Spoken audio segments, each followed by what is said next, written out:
Bibles అందరూ తెరిద్దాం. ఈ సమయంలో వాక్యము కొద్ది నిమిషాలు ధ్యానించే ప్రయత్నం చేద్దాం. బైబిల్స్ అందరూ తెరవండి. మార్కు సువార్త 10వ అధ్యాయము. మార్కు సువార్త 10వ అధ్యాయము 49వ వాక్యము చదువుదాం. అప్పుడు యేసు నిలిచి వానిని పిలువుడని చెప్పగా వారు ఆ గుడ్డివాణ్ణి పిలిచి, ధైర్యము తెచ్చుకొనుము, ఆయన నిన్ను పిలుచుచున్నాడు, లెమ్మని వానితో చెప్పిరి. చాలు ప్రియులారా, ఇది నేటి యొక్క వాక్య అంశముగా ప్రతి ఒక్కరు కూడా ధ్యానించవలసిందిగా కోరుచు ఉన్నాను. అందరికీ తెలిసిందే, యేసు ప్రభువారు సువార్త ప్రకటిస్తున్న సమయంలో యెరికో ప్రాంతం నుంచి ఆయన తిరిగి వస్తున్న సమయంలో బత్తిమయి అనే ఒక గుడ్డివాడు ఒక మూలన కూర్చున్నాడు. భిక్షాటన చేస్తున్నాడు, అడుక్కుంటున్నాడు. బహుశా ఆర్థికంగా చితికిపోయి ఉండొచ్చు, ఆర్థికంగా తన జీవితము పాడైపోయి ఉండొచ్చు. ఇంకా ఎక్కువగా తన ఫేస్ అవుతున్న స్ట్రగుల్ ఏంటంటే, తను ఎదురవుతున్న కష్టం ఏంటంటే, ఆయనకు కనులు కనబడు. ఒక గుడ్డివాడు అలాంటి బత్తిమయి మూలను కూర్చొని ప్రతి ఒక్కరిని అడుక్కున్న సమయంలో యేసు ప్రభువారు ఆ ప్రాంతంలో, అనగా ఈ గుడ్డివాడు బత్తిమయి ఉన్న ప్రాంతంలో ఆయన ఆ రీతిగా వెళుతూ ఉన్నాడు. ఆ మార్గంలో వెళుతున్న సమయంలో గుడ్డివాడైన బత్తిమయికి తెలిసింది యేసు ప్రభువారు వచ్చి ఉన్నాడు. ఒకడు చెప్పాడు, బాబు ఏంటి ఎక్కడ కూర్చున్నావు, కొంచెం అడ్డులేగు, యేసు ప్రభువారు వస్తున్నారు, జనం అందరూ కూడా ఉంటారు, అనవసరంగా తొక్కిసలాట్లు అవుతాయి, నువ్వు దూరం వెళ్ళినప్పుడు యేసు ప్రభువారు వస్తున్నారా, యేసు ప్రభువారు నేను ఒకసారి కలవాలని చెప్పి ఈ గుడ్డివాడైన బత్తిమయి దేవుణ్ణి కలవాలని చెప్పి ఎంతో ప్రయత్నము చేస్తున్నాడు.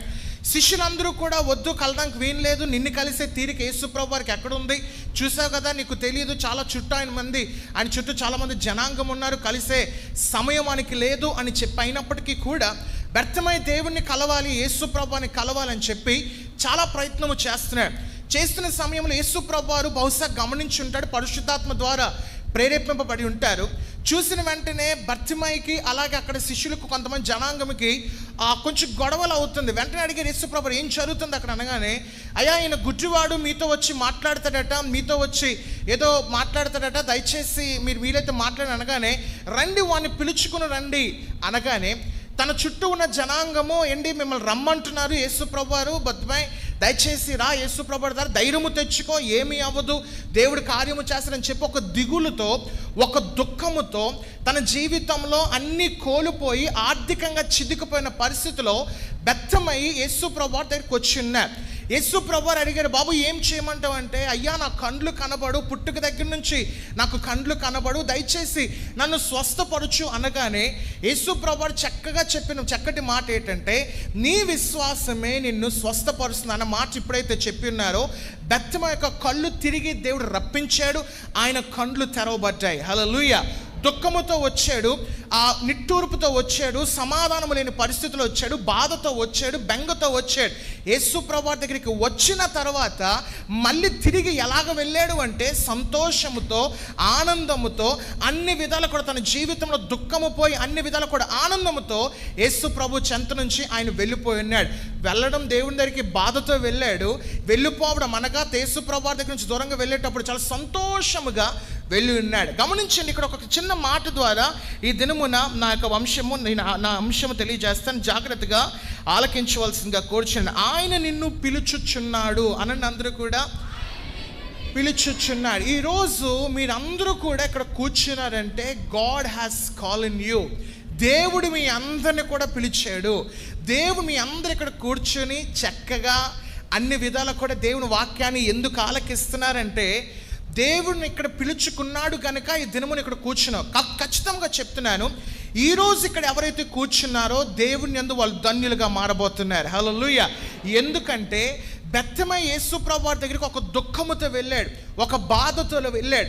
అయ్యా నా బ్రతుకును మార్చు, నా గుడ్డితనము తీసివేయి, నా యొక్క ఆర్థిక సమస్యలు మార్చు, నా ఒత్తిడి నుంచి తప్పించు ప్రభు అని చెప్పి బత్తిమయి ఎప్పుడైతే యేసు ప్రభువారి దగ్గరికి ఒక దుఃఖముతో వెళ్ళాడో తిరిగి సంతోషముతో బత్తిమయి తిరిగి వెళ్ళిపోయాడు.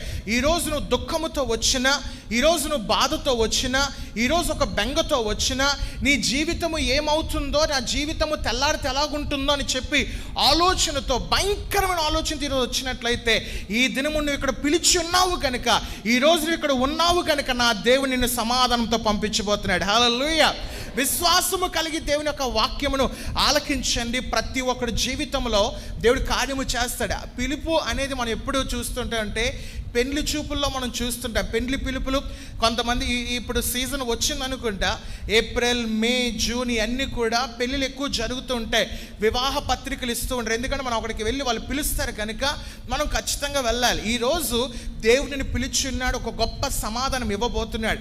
ఈరోజు నువ్వు ఆలోచిస్తున్నావేమో ఏమో జరుగుతుందో, ఈరోజు నువ్వు దేనికోసం చింతిస్తున్నావేమో, ఈరోజు నువ్వు దేనికోసం బాధపడుతున్నావేమో, ఏం జరుగుతుందో, ఎలాంటి పరిస్థితులు రాబోతున్న దినముల్లో నేను ఎదుర్కొనబోతున్నానో, నేను చెయ్యని తప్పులు నాపై వేసినప్పుడు ఎలాంటి పరిస్థితులు నాపై దాడి అవుతాయని చెప్పి చాలా ఆలోచనతో వెళ్తున్నావేమో, ఖచ్చితంగా ఈ దినమును దేవుడిని పిలిచి ఈరోజు ఇక్కడ కూర్చున్నావు కనుక ఖచ్చితంగా నీ జీవితంలో జవాబు అనేది రాబోతుంది. హల్లెలూయా. దేవుడు ఎందుకు పిలుచుకున్నాడు? 3 అంశాలు వివరించి నా వాక్యాన్ని ముగిస్తాను కనుక జాగ్రత్తగా ఆలకించవలసిందిగా కోరుచున్నాను. తర్వాత బైబిల్స్ అందరూ కూడా అందరికీ తెలిసిన వాక్యమే.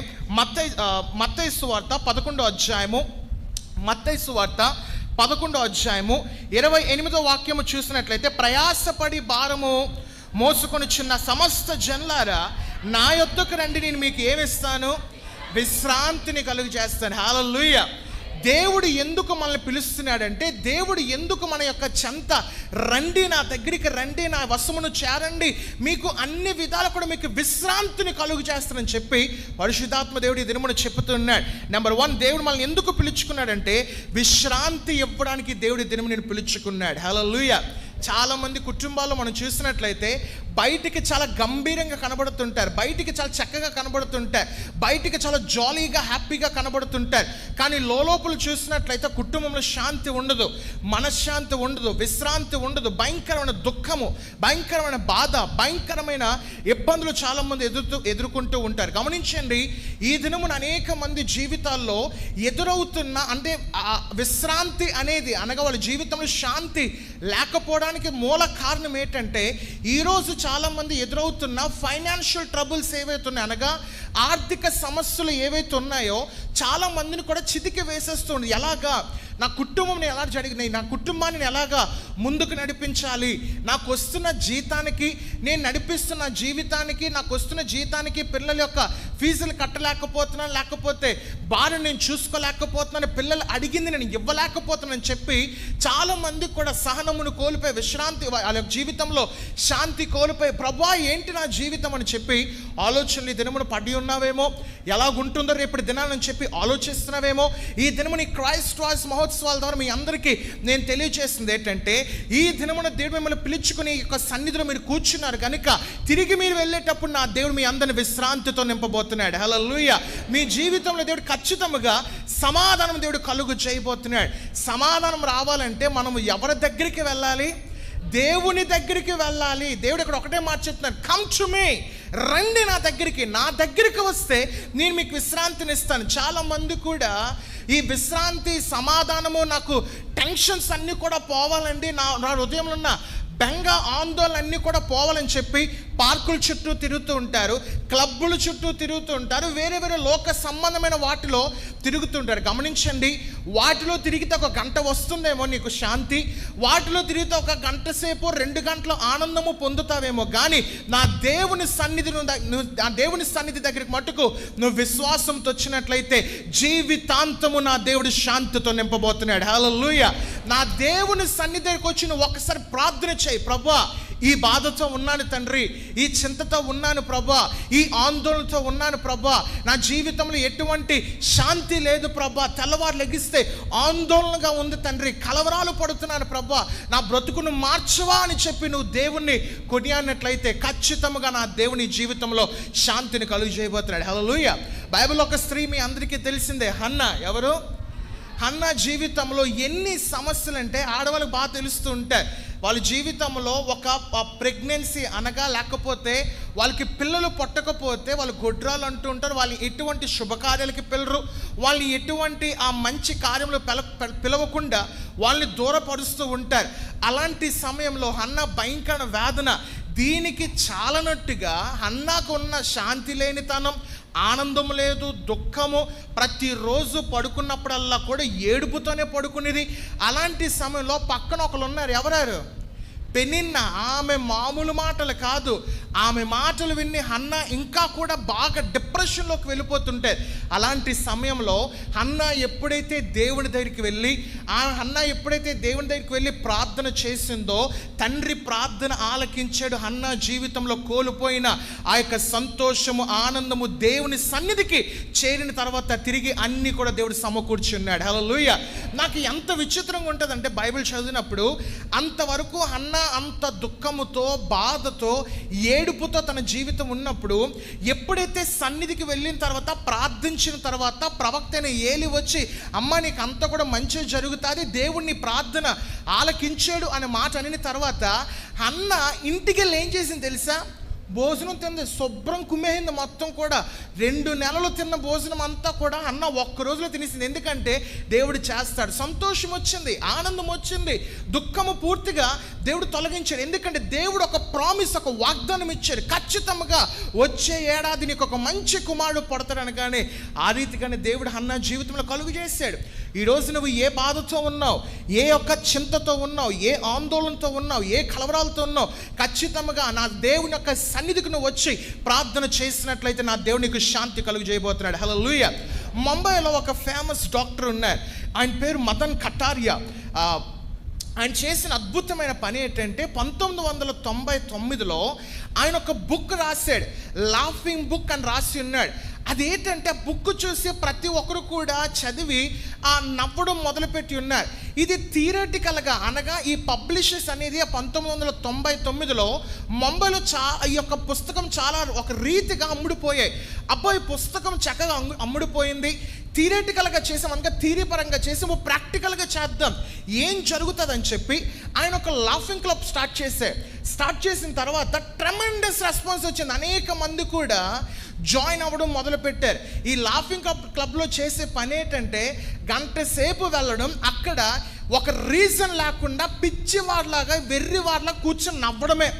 అది అయిపోయిన తర్వాత మళ్ళీ తనకు ఒక స్పెషల్ రిపోర్ట్ ఇస్తారు. డాక్టర్ దగ్గరికి వెళ్తారు, ఈరోజు బాగా నవ్వేవులే, చక్కగా నవ్వో, మొత్తం తినేసి వచ్చినట్టు ఉన్న అన్నీ కూడా బయటపడ్డాయని చెప్పి ఇలాగ ఆ రిపోర్ట్ ఇచ్చి అలాగ పంపించేస్తూ ఉండేవాడు.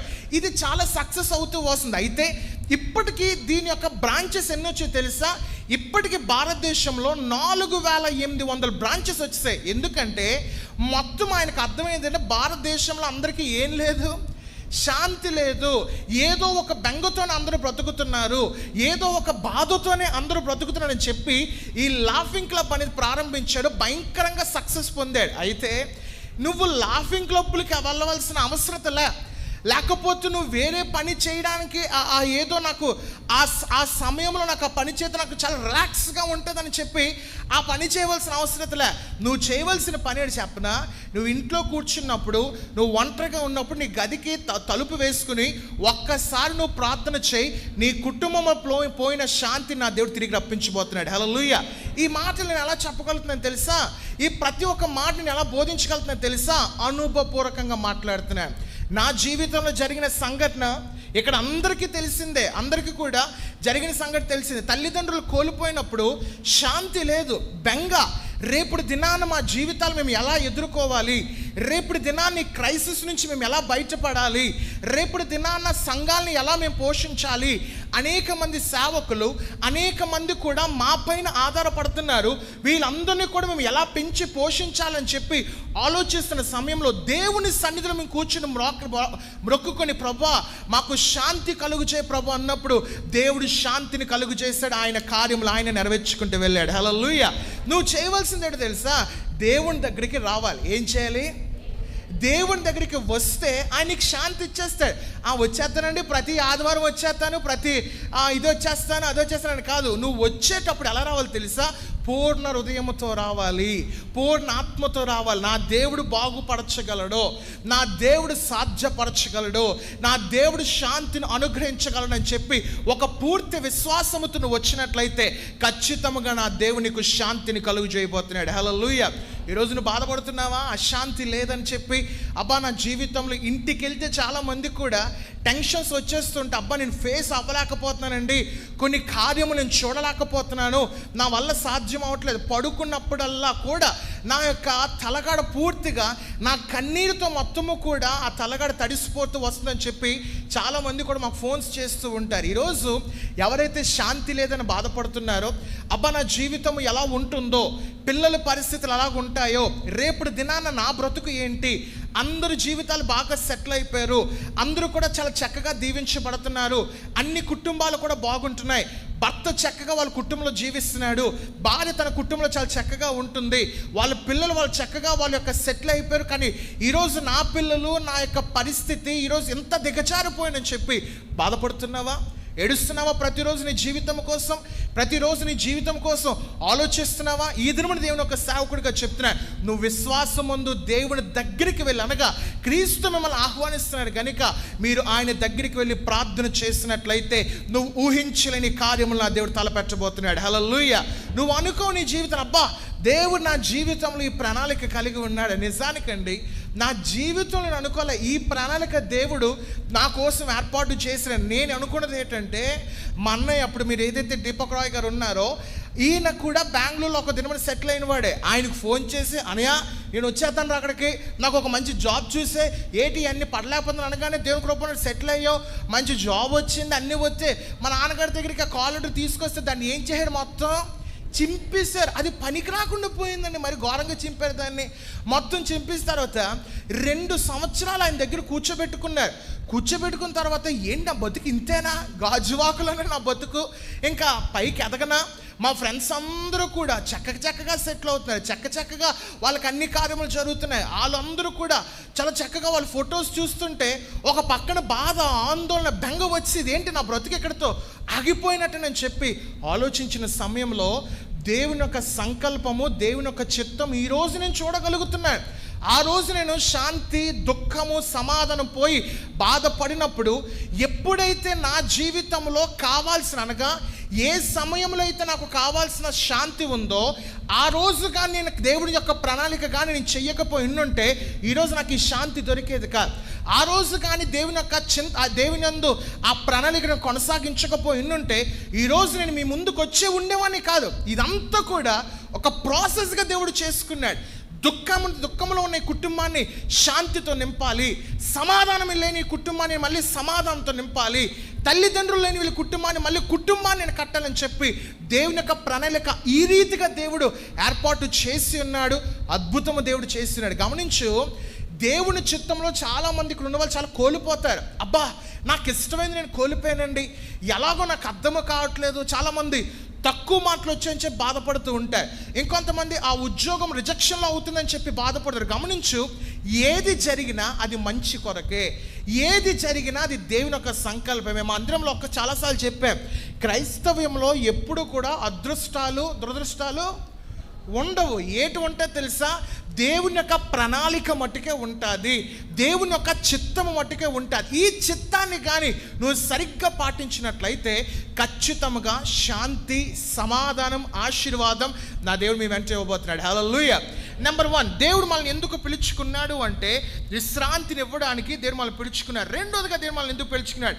తెరవండి, కొరింథీ రాసిన అపోస్తలుడైన పౌలు గారు కొరింథీ సంఘానికి రాసిన మొదటి పత్రిక, మొదటి అధ్యాయము, కొరింథీ సంఘానికి రాసిన మొదటి పత్రిక, మొదటి అధ్యాయము 9వ వాక్యము చదవండి. మన ప్రభువు అయిన యేసుక్రీస్తు అను తన కుమారుని సహవాసమునకు మిమ్మును పిలిచిన దేవుడు నమ్మదగినవాడు. హల్లెలూయా. మనల్ని పిలిచిన దేవుడు ఎలాంటి వాడట? నమ్మదగినవాడు. నీ ఫ్రెండ్స్ నేను ఇంటికి పిలిచినప్పుడు మళ్ళీ నేను సంతోషంతో పంపుతారు లేదు నాకు తెలియదు, కానీ మీ బంధువులు మిమ్మల్ని ఇంటికి పిలిచినప్పుడు మళ్ళీ మిమ్మల్ని సంతోషముతో, ఆనందంతో ఇంటికి పంపుతారు లేదు నాకైతే తెలియదు, కానీ నా దేవుని దగ్గరికి వచ్చిన వారు ఎవరైతే ఉన్నారో ఖచ్చితంగా దేవుడు సంతోషముతో ఇంటికి పంపుతాడు. హల్లెలూయా. మన దేవుడు నమ్మదగిన వాడు. రెండోదిగా దేవుడు మనల్ని ఎందుకు పిలుచుకున్నాడంటే కుమారునితో సహవాసము చేయుటకు దేవుడు మనల్ని పిలుచుకొని ఉన్నాడు. అనగా దేవునితో పూర్తిగా సహవాసము కలిగి ఉండాలి. చాలామంది ఇక్కడ కూర్చున్నారు, ఎంతోమంది జీవితంలో వాళ్ళు చెప్పేది ఏంటంటే నా జీవితం ఏమవుతుందో అని టెన్షన్గా ఉంటుందండి, పిల్లల పరిస్థితి ఏమవుతుందో, వాళ్ళ జీవితాలు ఏమవుతాయో, రేపటి దినాన ఆ బ్రతుకు ఎలాగుంటుందో, రేపటి దినాన ఆ పరిస్థితులు ఎలా ఎదుర్కోవాలో అర్థం కాలేని పరిస్థితులు ఉన్నాయని చెప్పి చాలామంది కూడా ఆలోచిస్తారు. గమనించండి, నువ్వు ఎప్పుడైతే దేవుని యొక్క కుమారునితో సరైన సంబంధం, సహవాసము కలిగి వెళ్తావో ఖచ్చితంగా నా దేవుడు తిరిగి నేను ఆనందంతో పంపుతాడు. హల్లెలూయా.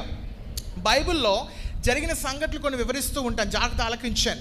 గెహాజీ అని ఉండేవాడు. ఎవరు? గెహాజీ. ఈ గెహాజీ చేసిన అతిపెద్ద పని ఏంటంటే, ఎలీషా దగ్గర చాలా చక్కగా నమ్మకంగా ఉండేవాడు.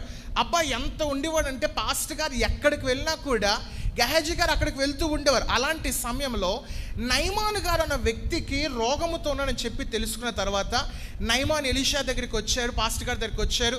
దేవుని కృపను బట్టి ఆ వ్యక్తి స్వస్థత పొందాడు. తన కృతజ్ఞతగా పాస్టర్ గారికి కానుకల రూపంలో బంగారాన్ని, వెండిని, తర్వాత ఆ రోజుల్లో కావాల్సిన పశువులను ఇవ్వడానికి సిద్ధపడుతున్నాడు. పాస్టర్ గారు వెంటనే అన్ని కూడా తెలుసుకుని, నాకేం వద్దండి, మీరు స్వస్థత పొందారు, మీరు అన్ని విధాలు కూడా బాగుపడ్డారు, మాకు అదే సంతోషం అనగానే ఇంకా నయమాన్ గారు ఏమి చేయలేక తిరిగి వెళ్ళిపోతున్నాడు. ఎక్కడ జరిగిన పొరపాటైన పని ఏంటంటే, ఈ దృశ్యాన్ని అంతా కూడా డబ్బును తిరస్కరించడం, కృతజ్ఞత అంతా కూడా కానుకలన్నీ కూడా వద్దు అనుకోవడం గెహాజీ చూశాడు. అబ్బా నా గురి గారు ఈయన అసలు బుర్రున్నాడో లేడో నాకు అర్థం కాదు, ఏంటి ఎంత పని చేస్తాడని చెప్పి గెహాజీ వెంటనే నయమాన్ దగ్గరికి వెళ్ళి, నయమాన్ గారు, మా పాస్టర్ గారు ఇప్పుడే నన్ను పంపారు, మీరు ఏదో కానుకలు ఇచ్చారట కదా, ఏదో బంగారం వెండి అవేవో పెట్టారట కదా, అవన్నీ కూడా మా గురువు గారు ఇవ్వమంటారని చెప్పి పాస్టర్ గారు పేరు చెప్పుకొని ఆ సొమ్మును తీసుకుని గెహాజీ ఇంటికి వెళ్ళిపోయి తన గొయ్యిని కప్పి అక్కడ కప్పెట్టి నెమ్మదిగా ఏమీ తెలియనిలాగా ఎలీషా దగ్గర నించునిపోయాడు.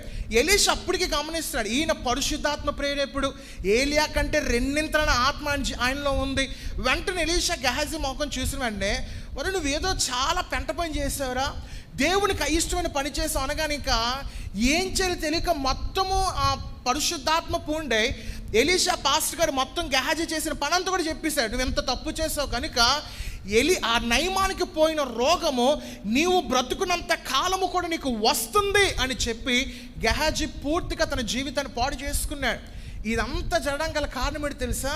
గెహాజీ ఎవరితో సంబంధం కోల్పోయాడు? దేవునితో. ఈరోజు చాలామంది అలాగే ఉన్నారు.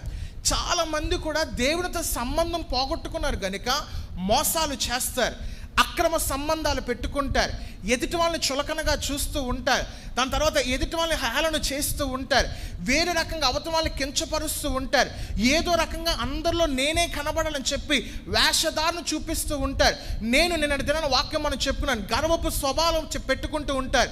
నేను అనే భావంతో చాలామంది కూడా నడుస్తూ ఉంటారు. గమనించండి, దేవునితో కానీ నువ్వు సంబంధము కోల్పోయి ఇలాంటి పరిస్థితుల్లో పడ్డావా, ఇంత అక్రమాల్లో పడ్డావా, గెహాజీ వలె జీవితాంతము తను చనిపోయినంత వరకు ఆ రోగంతో బాధపడ్డాడు. బహుశా నీ జీవితంలో సంతోషం రాకుండా దేవుడు చెయ్యొచ్చేమో. గమనించండి, దేవుడు అన్నీ కూడా యోబు ఎక్స్పీరియన్స్ చెప్పాడు. ఇచ్చువాడు ఆయనే, తీసుకొనివాడు ఆయన సంతోషాన్ని ఇస్తాడు. గాయపరిచే దేవుడు ఆయనే, మళ్ళీ స్వస్థపరిచే దేవుడు కూడా ఆయనే. గమనించండి, ఈరోజు మోసాలు చేయకండి, అక్రమాలు పెట్టుకోకండి, ఎదుటి వాళ్ళని తప్పుడు ఉద్దేశాలతో చూడకండి, అసహ్యమైన పనులు చేయకండి. దేవుని యందు యథార్థత కలిగి, ప్రభువా నీతోనే నేను సంబంధము కలిగి ఉంటాను ప్రభు అని చెప్పి నువ్వు దేవుని యందు బ్రతికినట్లయితే, ఈ దినము నా చెప్తున్నా నా ప్రియ సహోదరుడా, ఖచ్చితంగా నా దేవునికి ఆనందాన్ని కలుగు చేయబోతున్నాడు. హల్లెలూయా. ఎందుకు దేవుడు పిలుచుకున్నాడు తెలుసా? రెండోదిగా కుమారుని తనగా యేసుక్రీస్తుతో, దైవ కుమారుడితో సహవాసం పెంచుకోండి. ఎవరితో అందరూ కూడా రిలేషన్స్ పెట్టుకుంటున్నారు.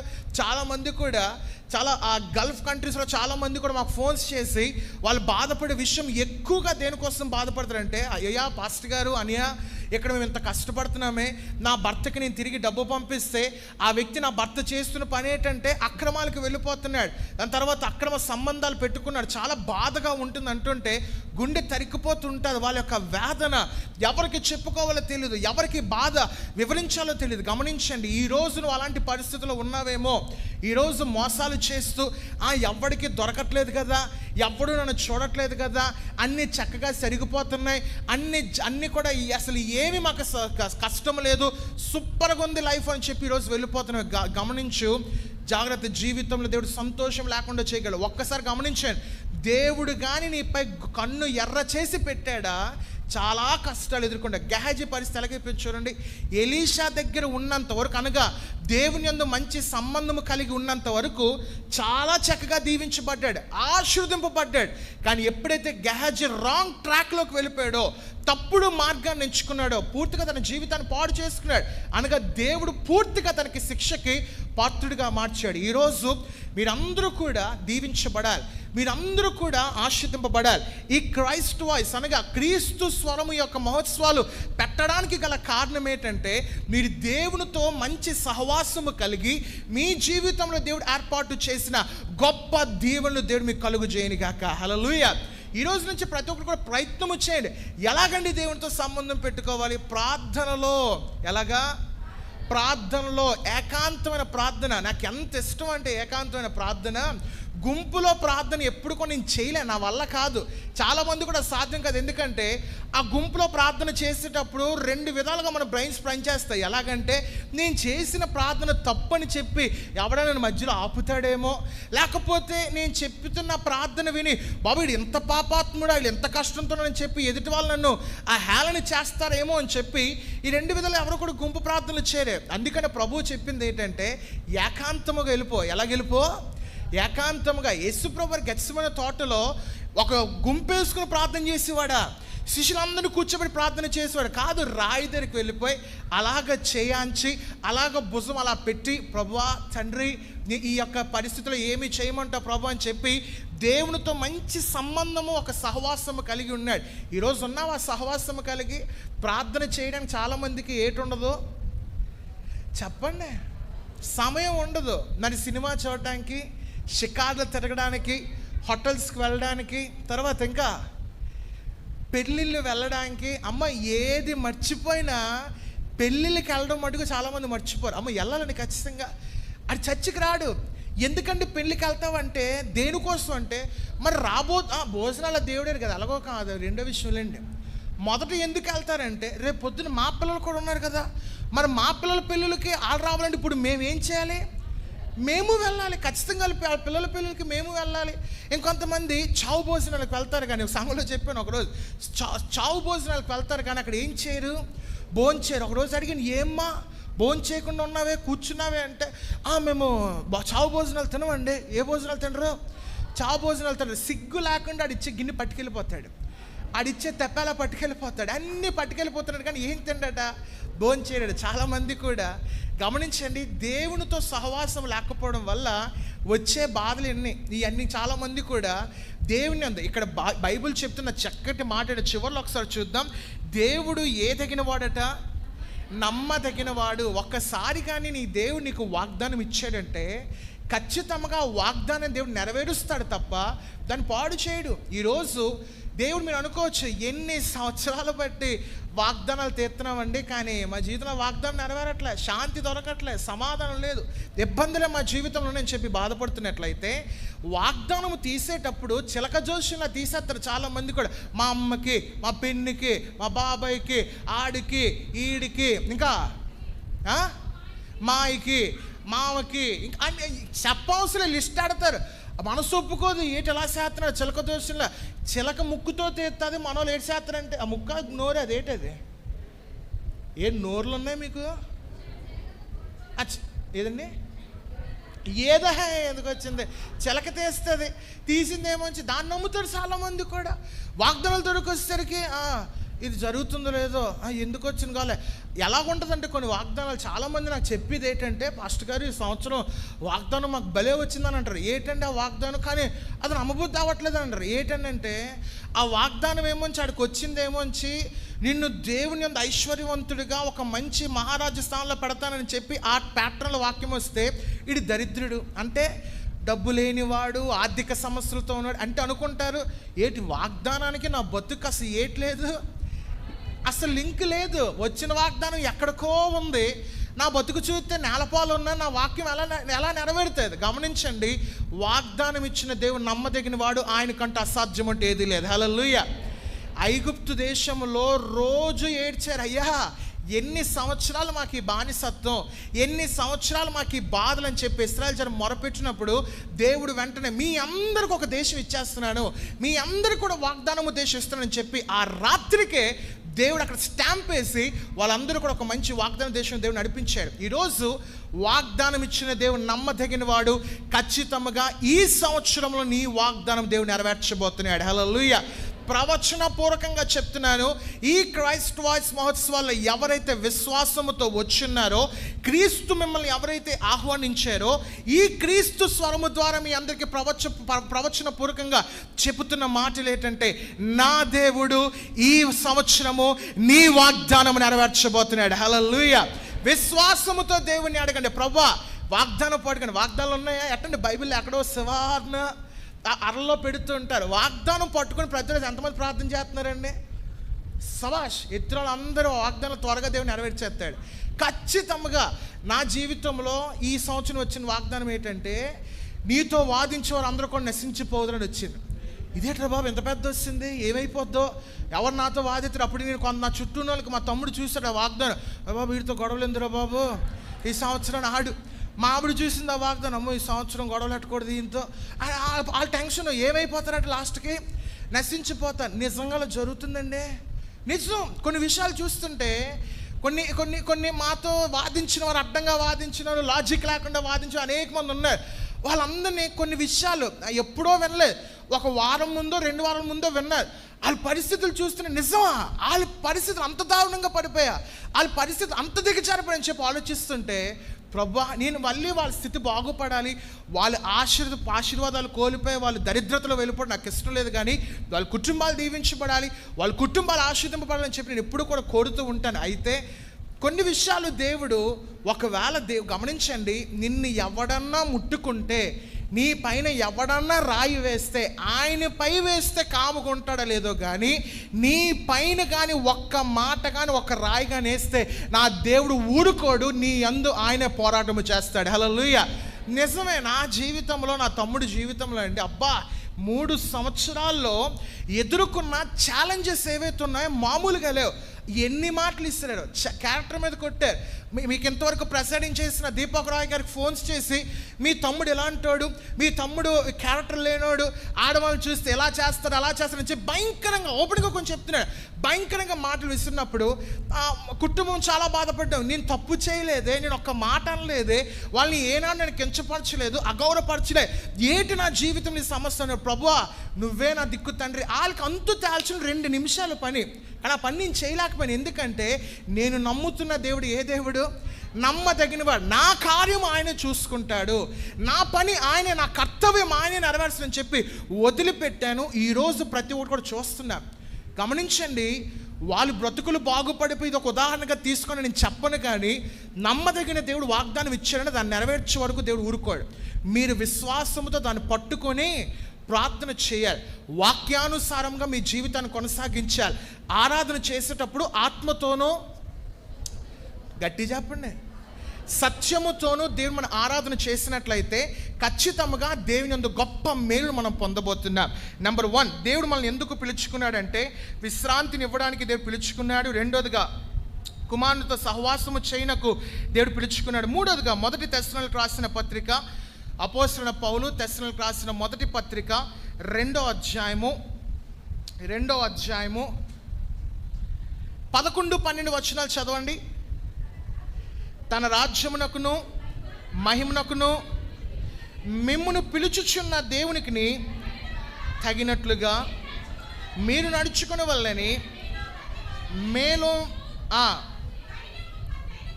ధైర్యపరచుచు సాక్ష్యం ఇచ్చుచు తండ్రి తన బిడ్డల ఎడల నడుచుకుని రీతిగా మీలో ప్రతి వాని ఎడల మేము నడుచుకుంటామని మీకు తెలియను. చాలు. మూడోదిగా దేవుడు మనల్ని ఎందుకు పిలుచుకున్నాడు అంటే తన రాజ్యంలో మనం ప్రవేశించుటకు దేవుడు పిలుచుకున్నాడు. దేనికి? తన రాజ్యంలో ప్రవేశించుటకు. Main agenda of Jesus Christ, యేసుక్రీస్తు వారు ఇక్కడికి రావడానికి గల మూల కారణం ఏంటంటే మానవుడు తప్పుడు మార్గాన్ని ఎంచుకుంటున్నాడు, తప్పుడు త్రోవలో వెళ్ళిపోతున్నాడు. మీరు చూసినట్లయితే పాత నిబంధన కొత్త నిబంధన ఒక్కసారి కంపేర్ చేసుకున్నట్లయితే, పాత నిబంధనలో తండ్రి మొత్తము కూడా సంస్థల ద్వారా మాట్లాడేవాడు, ఆకాశం నుంచి మాట్లాడేవాడు, మేఘాడే వచ్చేవాడు. కానీ ఎప్పుడైతే కొత్త నిబంధనలకు వచ్చిందో మొత్తము టర్మ్స్ అన్నీ కూడా మారిపోయాయి. యేసు ప్రభువు వచ్చి ఉన్నాడు, దైవ కుమారుడు ప్రతి ఒక్క కార్యమును కూడా ఆయన చేసుకుంటూ వచ్చి ఉన్నాడు. యేసు ప్రభువు వెళ్ళిపోయిన తర్వాత త్రియేక దేవుడు పరిశుద్ధాత్మ సహాయం ఇచ్చి ఉన్నాడు. ఎందుకు ఈ ప్రాసెస్ అంత జరిగిందంటే, యేసు ప్రభువు ఎందుకు అంత రక్కస్ ఏదైతే మరణకాండము జరిగిందో ఆయన చంపే రీతిగా వెళ్ళిపోయారో, ఇవన్నీ కూడా జరగడం గల కారణం ఏంటంటే నిన్ను నన్ను తన రాజ్యంలో చేర్చుటకు. హల్లెలూయా. ఈరోజు తండ్రిని పిలుస్తుంది ఎందుకంటే ఆయన రాజ్యంలో ఆహ్వానించడానికి. భగవద్గీతలో స్వర్గం ఉందని చెప్తారు, రామాయణంలో స్వర్గం ఉందని చెప్తారు, కానీ బైబిల్ ఒకటే బోధిస్తుంది ఏంటంటే ఆ యొక్క రాజ్యానికి మార్గం ఏదైతుందో అది క్రీస్తు మార్గము మట్టుకే. హల్లెలూయా. మీరు ఈ మార్గాన్ని కానీ అనుసరించినట్లయితే, ఈ మార్గాన్ని మీరు ఎంచుకున్నట్లయితే, ప్రభువు ఉన్న మార్గాన్ని మీరు గైకొని మీరు నడిచినట్లయితే, ఖచ్చితంగా ఈరోజు మీరు దరిద్రతను మీరు చూడొచ్చు, ఈరోజు మీరు ఐశ్వర్యవంతము చూడకపోవచ్చు, కానీ నా తండ్రి ఏర్పాటు చేసిన రాజ్యంలో మీరే ఒక ధనవంతులుగా నా దేవుడు లేచి నుంచోబెట్టబోతున్నాడు. హల్లెలూయా. ధనవంతులు లాజరు కథ ఏం జరిగింది? ధనవంతుడు చూస్తే నరకము దగ్గర నుంచి, పాతాళం నుంచి అబ్రహామును కొనియాడుతున్నాడు. అబ్రహామా, దయచేసి ఒకసారి లాజరుని పంపు, ఎందుకంటే నా నాలిక పూర్తిగా ఎండిపోయింది, కొంచెం తడపడానికి దయచేసి లాజరుని పంపు అని చెప్పి అంత కఠినమైన పరిస్థితిలో ధనవంతుడు పడిపోయారు. ఈరోజు గమనించండి, ఈ వాక్యము ఎవరైతే విని గైకుంటారో ఖచ్చితంగా దేవుని రాజ్యానికి వెళ్తారు. ఒకవేళ ఈ వాక్యాన్ని గైకొనకుండా చెప్తాడులే పాస్టర్, అందరూ చెప్తున్నట్టే ఈడు చెప్తున్నాడులే, ఆరెంజ్ కోట్ వేసుకుని వస్తాడని చెప్పి అన్నట్లయితే, నరకానికి వెళ్ళిన తర్వాత అగ్నిగుండంలో మరుగుతున్నప్పుడు డ్యాన్సులు వేస్తున్నప్పుడు, ఏ డ్యాన్సులు వేస్తున్నారు? కిందన ఏంటి ఆడతారు? కిందన అగ్గెడతారు, నూనెలో ఏపేస్తుంటాడు అపవాదిగాడు. అలాంటి సమయంలో ఎవడు గుర్తొస్తాడో తెలుసా? ఈ ఆరెంజ్ కోట్ వేసుకున్నాడే, ఆ రోజు ఆడు మొత్తుకున్నాడే, రాజ్యానికి వెళ్ళమంటాడు, రాజ్యానికి దేవుడు పిలుచుకున్నాడని చెప్పి మొత్తుకున్నాడు కదా, ఆ రోజుగా నా వాక్యం వినుంటే బాగున్ను, ఈరోజు నేను అబ్రహాము రొమ్మును అనుకుందునేమో అని చెప్పి బాధపడుతూ ఉంటారు. గమనించండి, God has given a beautiful chance. దేవుడు మీ అందరు కూడా ఒక మంచి అవకాశం ఇచ్చాడు. ఈ అవకాశాన్ని సద్వినియోగపరుచుకోండి. పౌలు ముందుగానే ఎఫెసీ పత్రిక 5వ అధ్యాయంలో చెప్పారు, దినములు చెడ్డవి, డేస్ ఆర్ వెరీ బ్యాడ్, అనగా ఈవిల్, దినములు చాలా భయంకరంగా ఉన్నాయి కనుక ఈ సమయాన్ని కానీ యూటిలైజ్ చేయకుండా అపవాదిగాడికి త్రోవ ఇచ్చినట్లయితే భయంకరమైన నష్టాలు ఎదుర్కొంటావు. బైబిల్లో ఒక సంఘటన చెప్పి అందరికి, అనగా ప్రవచనము ఏదైతే బైబిల్ చెప్తుందో దాని యొక్క జరుగుతున్న పరిణామాలు కూడా చెప్తాం.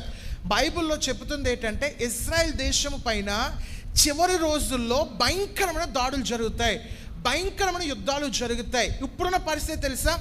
ఇజ్రాయెల్ దేశం పైన ఎలాగన్నా కొట్టాలని, ఎలాగన్నా వాళ్ళ హతమార్చాలని చెప్పి ఇజ్రాయెల్ దేశం పైన చుట్టుపక్కల ఉన్న దేశాలన్నీ కూడా కాంకర్ చేయడానికి, అనగా ఆ రాజ్యాన్ని లాక్కోవడానికి ప్రయత్నాలు చేస్తున్నాయి. ఇది జరుగుతుంది అని చెప్పి బైబిల్ ప్రవచనం చెప్పింది. అంటే దాని అర్థం ఏంటి? క్రీస్తు రాకడ సమీపముగా ఉంది. ఆయన రాకడలో మనం వెళ్ళాలి అంటే, ఆయన మార్గంలో మనం చేరుకోవాలంటే ఖచ్చితంగా నువ్వు క్రీస్తు పిలిచినప్పుడు నువ్వు ఆయన దగ్గరికి వెళ్తే ఆయన రాజ్యంలో దేవుని చేర్చుకుంటాడు. ఫ్రెండ్స్తో సహవాసము చేస్తే ఎక్కడికి వెళ్ళో నరకమే. లేకపోతే పెళ్ళిళ్ళకి వెళ్తే కొంతమందికి అండి ఇప్పటికీ మనసు ఎలా ఒప్పుకుంటుందో నాకు అర్థం కాదు, కానీ పెళ్ళిళ్ళు చాలామంది ఆదివారాలు పెట్టుకుంటారు. ఆదివారాలు పెట్టుకున్నప్పుడు ఆదివారపు ఆరాధన మట్టుకు ఎగ్గొట్టేసి ఆదివారపు ఆరాధన మట్టు ఆగిపోయి పెళ్ళిళ్ళకి వెళ్ళిపోతారు. అడుగుతాం విశ్వాసులు ఫోన్ చేసి, ఏమ్మా రాలేదు, ఏమ్మా ఎక్కడికి వెళ్ళిపోయావంటే, ఆ పెళ్ళికి వెళ్ళామండి, అక్కడికి వెళ్ళామండి. దూరం అంటే ఓకే, దాన్ని మనం ఏం చేయలేం, ఖచ్చితంగా దూరం కాబట్టి వెళ్ళాలి. దగ్గర ఉన్న కుటుంబాలే దగ్గర ఉన్న పెళ్ళిళ్ళకే ఆదివారం ఆరాధన మానేసుమని చాలామంది కూడా వెళ్తూ ఉంటారు. గమనించండి, ఇలాంటి పనులు చేస్తే అది విగ్రహారాధన. ఖచ్చితంగా చెప్తున్నాను, క్రీస్తు కన్నా నువ్వు దేన్ని ఎక్కువగా ప్రేమిస్తున్నావో అది విగ్రహ ఆరాధన కింద వస్తుంది. డబ్బును చాలామంది ప్రేమిస్తారు, ఫోన్స్ని చాలామంది ప్రేమిస్తారు, కుటుంబాన్ని చాలామంది ప్రేమిస్తారు, ఇంకా వేరే వాటిని కుటుంబాన్ని ప్రేమించొద్దు నన్ను, కానీ కుటుంబానికన్నా మీరు ఎవరిని ఎక్కువ ప్రేమించాలి? యేసయ్యను, దేవుణ్ణి ఎక్కువ ప్రేమించినట్లయితే ఖచ్చితంగా జీవితం బాగుపడుతుంది. డబ్బును ప్రేమించడం కాదు, దేవుని ప్రేమించని చాలామంది ఉంటారు. డబ్బును ప్రేమించుకుంటే ఎలా ఉండగలవండి? మాకు అప్పులు పోవాలి. నువ్వు విశ్వాసముతో దేవుని యందు నువ్వు ప్రార్థన చేసినట్లయితే ఆకాశం నుండి నా దేవుని కొరకు ధననిధినే కురిపించగలడు. హల్లెలూయా.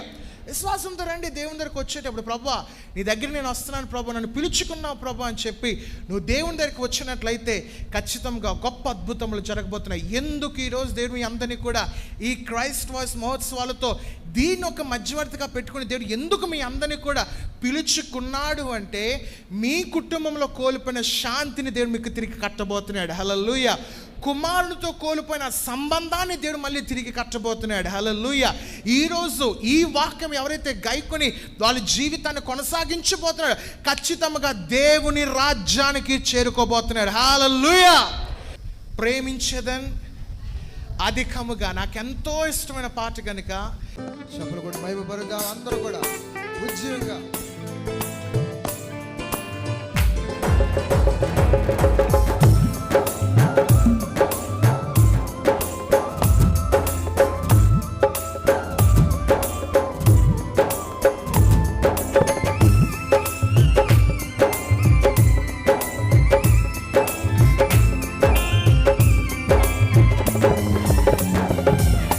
ప్రేమించేదన్ అధికముగా ఆరాధింతున్ నా శక్తితో.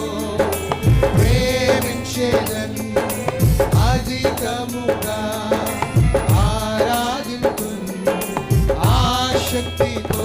నిన్ను పూర్ణ మనసుతో ఆరాధింతున్, నిన్ను పూర్ణ బలముతో ప్రేమించేదన్, నిన్ను పూర్ణ మనసుతో ఆరాధింతున్, నిన్ను పూర్ణ బలముతో ప్రేమించేదన్. బిగ్గరగా పాడదాం. ఆరాధన ఆరాధన ఆరాధన ఆరాధన ఆమేన్. నీకే ఆరాధన ఆరాధన ఆరాధన ఆరాధన.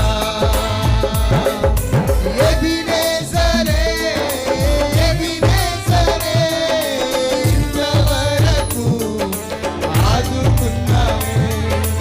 ఎబినేజరే ఎబినేజరే ఇంతవరకు ఆదుకున్నావు. నన్ను ఇంతవరకు ఆదుకున్నావు, నన్ను ఇంతవరకు ఆదుకున్నావు. నిన్ను పూర్ణ మనసుతో ఆరాధింతున్, నిన్ను పూర్ణ బలముతో ప్రేమించేదన్, నిన్ను పూర్ణ మనసుతో ఆరాధింతున్, నిన్ను పూర్ణ బలముతో ప్రేమించేదన్. ఆరాధన ఆరాధన ఆరాధన ఆరాధన నీకే ఆరాధన ఆరాధన ఆరాధన ఆరాధన. మరొకసారి పాడదాం. నీకే ఆరాధన ఆరాధన ఆరాధన ఆరాధన. ఎల్రోయి ఎల్రోయి నన్ను చూచావే వందనామయ్యా. ఎల్రోయి ఎల్రోయి నన్ను చూచావే వందనామయ్యా. యేసు నన్ను చూచావే, యేసు నన్ను చూచావే. నిన్ను పూర్ణ మనసు